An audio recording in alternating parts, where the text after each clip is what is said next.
We actually do live inside a matrix, but it is a matrix made up by our own mind, and it is a consequence of the way our mind learns to navigate three-dimensional physical reality. This channel is Meditation Amsterdam. My name is Pablo, and today I get to have a go at a theme that has been very popular among YouTube channels speaking of meditation, esoteric topics, perhaps futuristic topics, and is this notion that came up in the 1999 film The Matrix, that we are living inside a kind of simulation. And this was not a new theme even when the movie came, but it definitely got popularized at the time.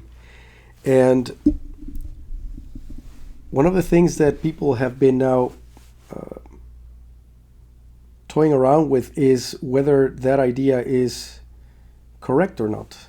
Do we actually live in a simulation created by a superior mind, aliens, some sort of future race, you name it?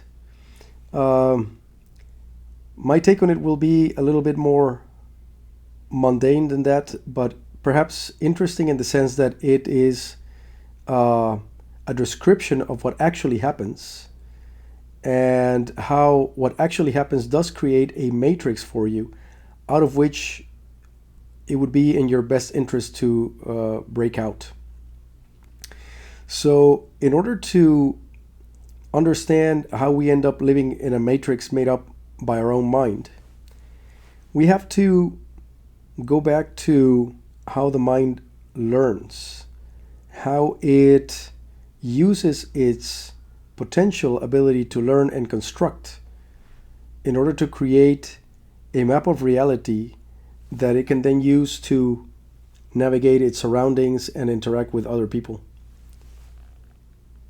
When we are first born, our mind is what you could call mind at large. It's a unified field of perception in which no differentiations are made.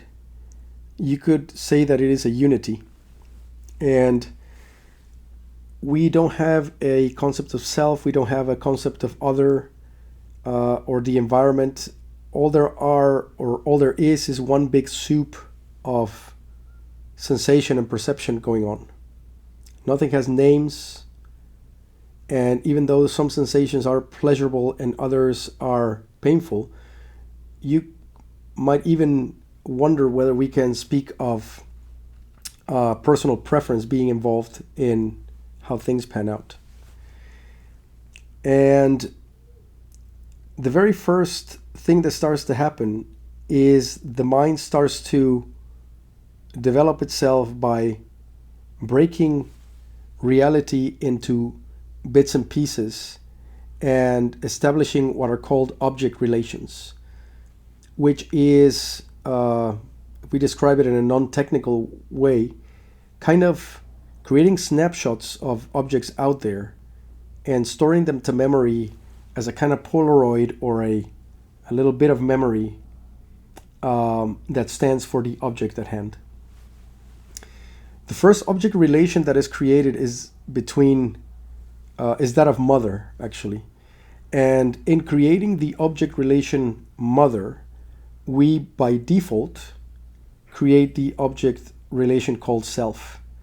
And that is the first big divide, the division of our reality into subject and object. The object self is kind of an implicit object, whereas the object mother is an explicit object. And from there on, we go on to create objects about pretty much everything. Right, so we create an object called food, an object called chair, an object called diaper, perhaps, and so on. And the list just grows infinitely large. And we create not just snapshots of these objects, but we also enrich them with a kind of emotional content or valence that makes them more or less relevant to us. And we also create relations between us and these objects and between the objects themselves. so that by the time we get to a certain age, and I'm definitely no expert as to the timing of this process and the particulars of it, but this is the general sense in which it goes. We have a very, very rich map of our reality. I presume by the time we're toddlers, that's already quite rich. By the time we are 10 years old, this map is enormously rich. And in fact, it is so incredibly rich that it stands for reality. So the shorthand map that we started to create has now completely veiled or taken over what's actually happening. And we are only ever interacting with objects in our mind, as opposed to coming into direct contact with whatever is quote unquote out there, or whatever is, might be a better description of that.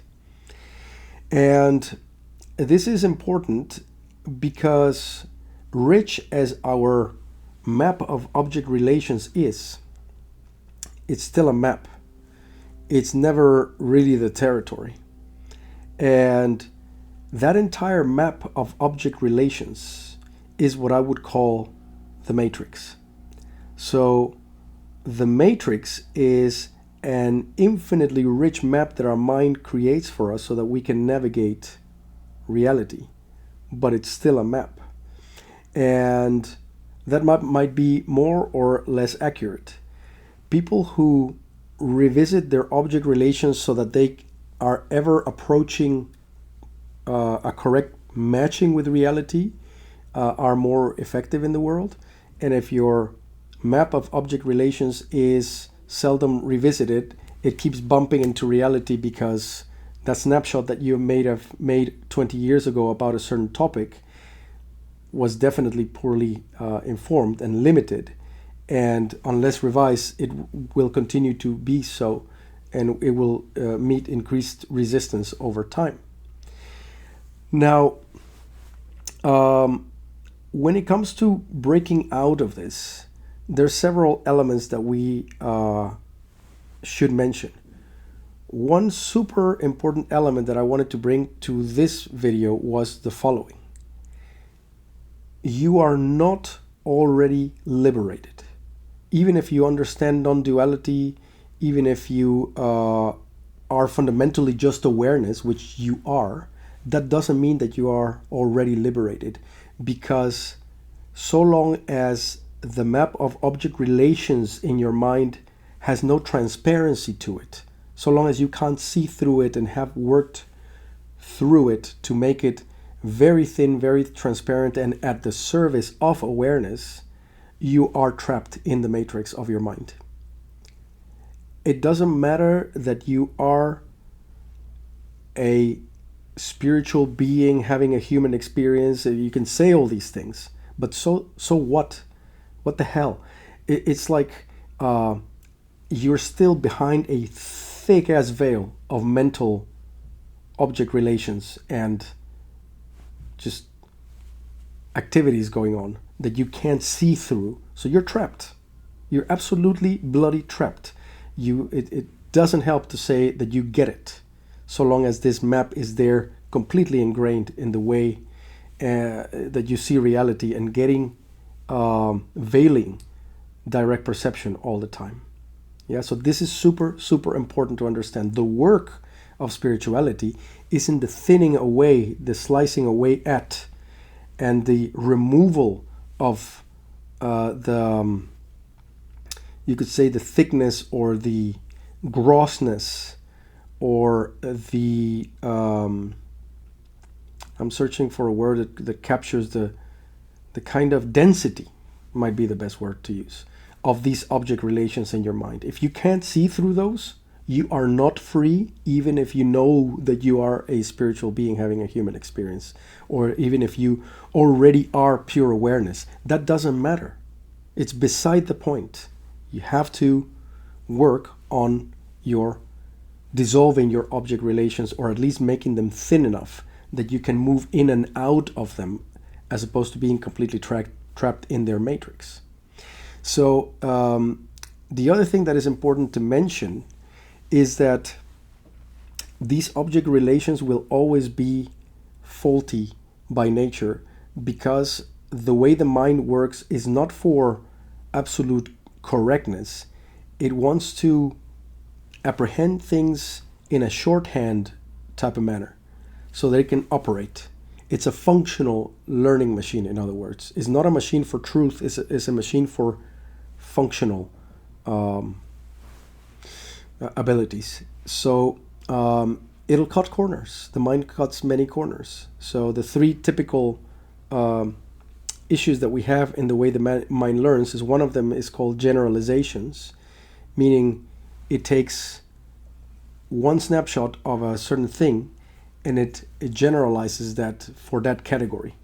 So that if as a child a dog happens to bite you, the mind will generalize and you will develop a fear or a phobia of dogs. So it will apply that to the entire category. That's a generalizing mistake, but it's a mistake that is functional and has a reason behind it. Secondly, it will distort things. It will simply not see them correctly. If you have ever tried to paint or draw, you will quickly see that you are drawing or painting things the way you think about them, as opposed to the way you are actually looking at them. And in fact, learning to paint is learning to see correctly once again, is learning to erode the object relations of ideas we have about color, ideas we have about shape, in order to give way for actual colors and actual shapes so that we can depict things correctly. That's why painting is a very interesting discipline. It forces you into right brain seeing. And unless you do that, the distortions in your mind will be reflected directly on the canvas, and then you will immediately see that you are not looking correctly. And finally, we have omissions. And omissions is a very interesting one, because out of the billions of bits of input that we are receiving all the time through all our senses, our body, our peripheral vision, our ears, very, very little ever registers, because we are scanning the environment for predetermined things that have value in terms of either being dangerous or pleasurable. And that predetermination comes already from deeper pre-established object relations that we already have. So we're going out there into the environment, looking at the world through a very thin or very small pinhole, predetermined by preconceptions we already have, and therefore we're just not perceiving the whole thing. So we are generalizing where we shouldn't, we are distorting, and we are omitting things altogether. And that means that so long as you are in the matrix of your mind-created object relations, you will be living a very incredibly impoverished life. It's almost like a caricature of life, like a Polaroid, but not the living actuality of it, because you can't access it. It won't let you. And last but not least is, of course, the biggest and most deep object of them all, which is the object of the self, which is not real. Therefore, you're going out there enacting and trying to obtain things and avoid things on behalf of a certain self that is nothing but an object relation in and of itself. So that's something that the movie The Matrix didn't, they didn't go that far, although they did go very, very far. It's a great movie. But they never went as far as to say that Neo was an illusion in and of himself, right? It wasn't part of the plot. In the case of reality, the object relation called the self, the sense of being a self, is also just a mental object relation. It's not really there. It's not really real in the way that we reify it. So that's essentially it. A bit of a longer video than usual, but I thought I'd have a go at this because it seems to be a bit of in fashion to say that you should break out of the matrix, and all kinds of conspiracy theories about who's building the matrix. Is it the big, technology conglomerates? Is it aliens? Is it whoever? It's like, no, you built it yourself. Your mind built it as a way to navigate reality. It's a functional tool. it can be broken out of, and I've provided reasons to break out of it, because when you live inside the object relations web created by your mind, your life is impoverished by that. And also to bang on the fact that it doesn't matter if you are pure awareness. That doesn't make you already liberated. No, the awareness is completely hijacked by this web of object relations in the mind, and therefore you're not free. You're a complete prisoner of that web until you do the work to break out. So I hope that was an interesting topic for today. And I'm very curious to hear what you have to say. So do share it in the comment section. And as always, if you think that these are topics from which other people would benefit, then your liking, sharing, and subscribing helps make the channel much more visible and popular, and it's also very rewarding for me. And as usual, I'll be back soon with more videos. And until then, cheerio and bye-bye.